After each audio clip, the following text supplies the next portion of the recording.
اعوذ باللہ من الشیطان الرجیم، بسم اللہ الرحمن الرحیم۔ گرین نالج کے معزز دوستو، السلام علیکم۔ میں ہوں ابراہیم اور آپ دیکھ رہے ہیں گرین نالج چینل۔ ناظرین کرام، سب عظیم مسلمان فاتحین کا سیریز جاری ہے اور آج ہم بات کریں گے مسلم فاتح نمبر 32 حضرت مصطفیٰ بن زور سدوسی رضی اللہ تعالیٰ عنہ کے بارے میں۔ حضرت مصطفیٰ بن زور سدوسی رضی اللہ تعالیٰ عنہ اللہ تعالیٰ کے وہ بہادر نڈر، بے باک اور جیالو سپاہی ہے جو کہ قادسیہ کے میدان میں مشرکین کے خلاف بے مثال فتح حاصل کر کے واپس لوٹے۔ جنگ قادسیہ سے واپسی کے سفر پر آپ رضی اللہ تعالیٰ عنہ اپنے اوپر سے جنگ کے گرد و غبار کو اجاڑ رہے تھے اور ساتھ اللہ تعالیٰ کی نصر و تائید پر جوش مسرت کا اظہار کر رہے تھے۔ آپ رضی اللہ تعالیٰ عنہ اپنے شہید ہونے والی بھائیوں کو عطا ہونے والی بہترین اجر و ثواب پر بہت مسرور تھے۔ وہ جہاد کے اس سلسلے کو آگے بڑھانے کے لیے امیر المومنین کے حکم کے منتظر ہیں تاکہ وہ کسریٰ کی سلطنت اور ایرانی شہنشاہیت کو بیج و بیت سے اکھاڑ کر پھینک دیں، اور ان مبارک و فخندہ حال لوگوں کی خوش قسمتی کہ انہیں زیادہ دیر تک انتظار کی زحمت نہ اٹھانا پڑی۔ امیر المومنین حضرت عمر فاروق رضی اللہ تعالیٰ عنہ نے اپنا قاصد مدینہ سے کوفہ کی طرف بھیجا اور اس کے ذریعے کوفہ کے گورنر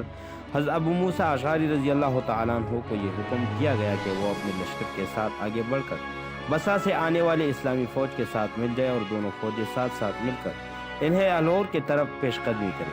حمزن کا تعاقب کر کے اس پر فیصلہ کن ضرب لگایا جائے اور تشدد پر قبضہ کر لیا جائے تاکہ تاج کسریٰ کا ایک درشندہ ہیرو اور بلاد فارس کا ایک تابندہ موتی ہے۔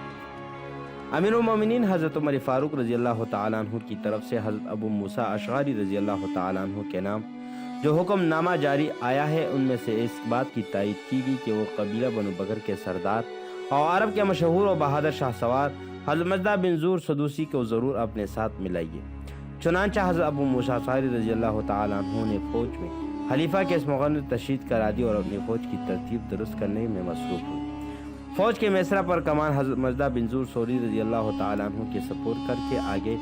اور بصرہ آنے والی تمام اسلامی لشکر کے ساتھ شامل ہوئے۔ اپنے دونوں فوجیں ایک ساتھ مل کر اللہ تعالیٰ کی راہ میں جہاد کے لیے آگے روانہ ہوئی۔ اسلامی فوجیں مختلف شہروں پر قبضہ کرتے اور قلعوں کو دشمنوں کے وجود سے پاک کرتے ہوئے مسلسل آگے بڑھ رہی تھی۔ ہمذان اسلامی فوج کے آگے بڑھتا ہوا تستر پہنچ گیا، قلعہ بند ہوا۔ تستر جہاں کا ہمذان نے پناہ لے رکھی تھی، ایران کا نہایت خوبصورت شہر تھا۔ اس کی آب و ہوا نہایت خوشگوار تھی اور اس کے حفاظتی انتظامات نہ صرف بہت سخت بلکہ قابل اعتماد اور ناقابل تحسیر بھی تھی۔ اس وقت وہ نہایت ترقی یافتہ و ممدن شہر تھا اور اس کی تذکر تاریخ کے صفحات میں آج بھی محفوظ ہے۔ وہ ایک ایسی سطح مرتفع پر آباد تھا جس کی شکل گھوڑے سے مشابہ تھی اور اس کو ایک بڑا دریائے دجیل سیراب کرتا تھا۔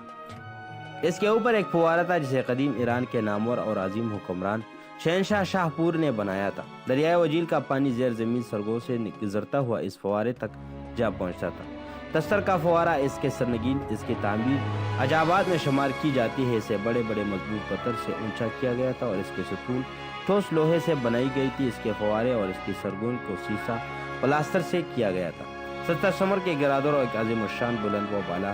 فصیل بنائی گئی تھی جس سے پورے شہر کو اپنے احاطے میں لے رکھا تھا۔ مورخین کا کہنا ہے کہ وہ دنیا کی اولین عظیم ترین فصیل تھی اور اس کے بعد ہمذان نے شہر فصیل اور ارد گرد اور ایک گہرے اور ناقابل عبور خندق کھدوا کر اسے اندر ایران کے آزمودہ اور متحد فوج جمع کر رکھی تھی۔ مجاہدین اسلام کے لشکر تصور کر کر اس خندق کے چاروں طرف سے خیمہ زن ہو کر اس کا محاصرہ کیا۔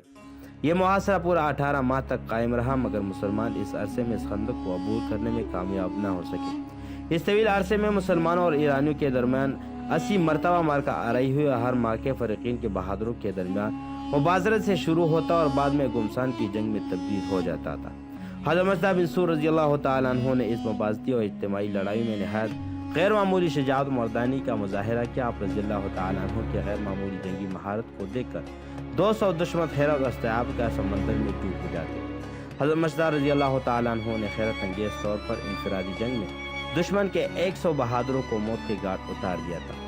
اور دشمن کے دلوں میں ایسی ہیبت طاری کر دی کہ ایرانی سپاہی لرزہ بر اندام ہو جاتے اور آپ کے ان کارناموں پر مسلمانوں کے سر فخر سے بلند ہو جاتے تھے۔ آپ کے انہی حیرت انگیز کارناموں کو دیکھ کر اپنے وغیروں کو یہ بات سمجھ میں آ گئی کہ امیر المومنین حضرت عمر فاروق رضی اللہ تعالیٰ عنہ لشکر اسلام میں آپ رضی اللہ تعالیٰ عنہ کی شمولیت کے اس قدر زیادہ خواہشمند کیوں تھے۔ آخر جنگ میں مسلمانوں نے ایرانوں پر ایسا زوردار حملہ کیا کہ ایرانوں اس کے مقابلے کی تاب نہ لا سکے اور خندق کے اوپر بنے ہوئے پل کو مسلمانوں کے لیے خالی چھوڑ کر خود شہر کے اندر پناہ گزیر ہو گئے اور اسے پیچھے شہر کے مضبوط قلعے کا دروازہ بند کر بیٹھے۔ ایک طویل صبر آزما وقفے کے بعد مسلمان اب جن حالات میں مبتلا تھے وہ پہلے سے زیادہ صبر آزما تھے۔ ایرانی مسلمانوں کے اوپر سے برجوں سے تیر برساتے اور فسیلوں کے اوپر سے لوہے کی زنجیریں لٹکائے جن کے سروں پر آنکس لگی ہوئی تھی جو آگ میں تپتائے جانے کے بعد سرخ انگاروں کی مانند دکھ رہی تھی۔ جب کوئی مسلمان فصیح کے قریب پہنچتا ہے اس کے اوپر چڑھنے کی کوشش کرتا تو ایرانی اسے تکے ہوئے آنسوں میں بسا کر اور اسے کھینچ لیتے تھے اور اس کا جسم کو بس ہو جاتا تھا، بدن کا گوشت گر جاتا تھا اور ایک راکھ ندا نش بن جاتا تھا۔ مسلمان اس وقت سخت گرفت و علم کی حالت میں تھے،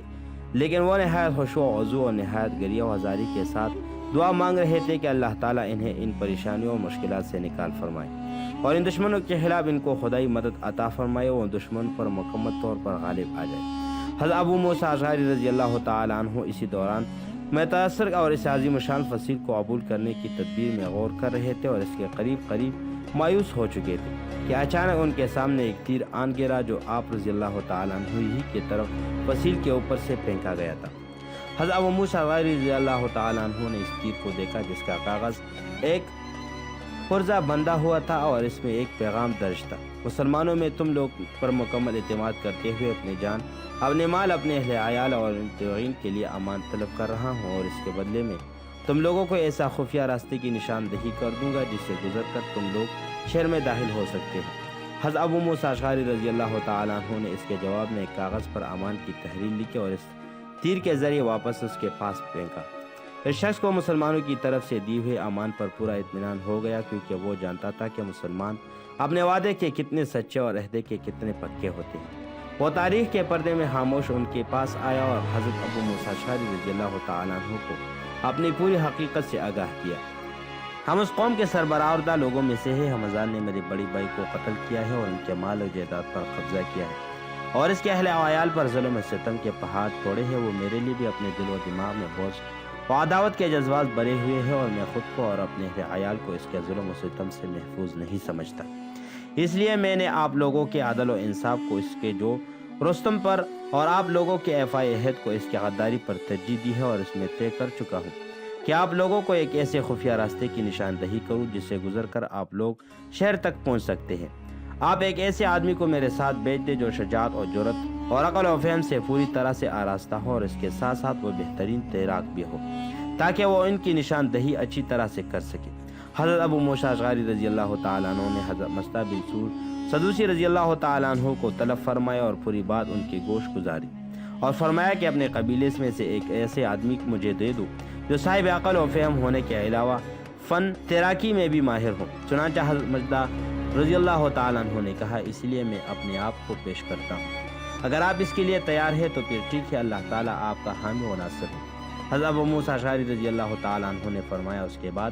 حضرت ابو موسیٰ اشعری رضی اللہ تعالیٰ عنہ ان کو نصیحت فرمائی کہ وہ راستے کو اچھی طرح سے ذہن نشین کرے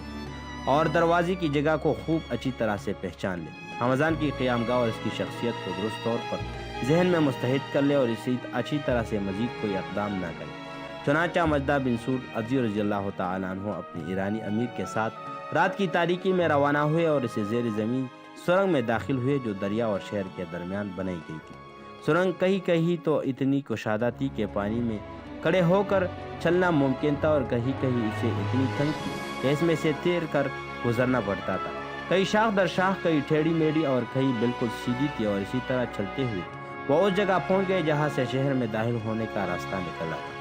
ایرانی رہبر نے انہیں اپنے بھائی کے قاتل حمزان کو دکھایا اور اس کی جگہ کی نشاندہی دی جہاں وہ قیام پذیر تھا۔ حضرت مصطح رضی اللہ تعالیٰ عنہ نے جب حمزان کو دیکھا تو اس کے دل میں شدت سے خواہش ابھری کہ ان کے حلق میں ایک تیر مار کر اسے ہلاک کر دوں، لیکن فوری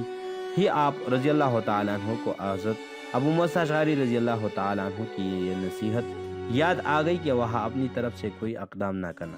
چنانچہ آپ رضی اللہ تعالیٰ عنہ اپنی خواہش کو اس قدر سے